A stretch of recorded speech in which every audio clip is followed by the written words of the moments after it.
Erokamano Victor. Erokamano maduong' nya wach mangima mokalo nyakwara Mogajwang ma bende wa yalo kinyi mano makawuono. Tim okang'eyo ni iwach maber ahinya ni samoro bende ugwelo kata sane standing orders mag National Assembly gi Senate lokore. Igwelo nyaka jotend migawo. Waluongogi as they come.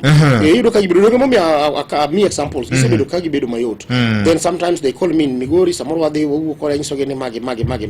To gimomiyo nanyisi ni ok wadwar ni siasa jok machal kama doj kuom ahinya.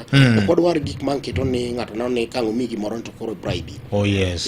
Mago bedo problem. Samoro ng'ato nyalo mi chai as a friend. Ng'ato mi chai as a friend, ng'ato neno ni untinde giruni utiyo go mar chiemo. Uru ka pesa kuom yuotho kod kod.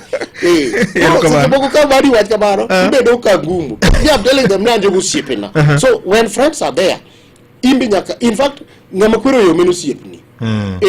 Usipi kungeni nyisi adieri. Nikech sirkal chalo yie mane nam. Chalo yie mane nam. Kituche to people donje yie mute. Tunimote.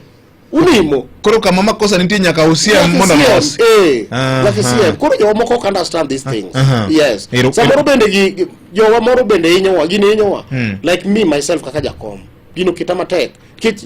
Idwa ngeni in support kon mane. The function like me anachako dhiarambe chon kata ka weche bupugno bedo. Yes. My dad ng'eyo no otiega no chonoro rarambe. Yes. Matiyo keto kuoma wadhi kode ango. Koro ahero dhiarambe mag jopiny. Moso makanisa mag school kata mag liel wadhi. Koro gini kani kuoma ji oketo ne kata ka oluonga rambe moro to jasasa mo bro luonga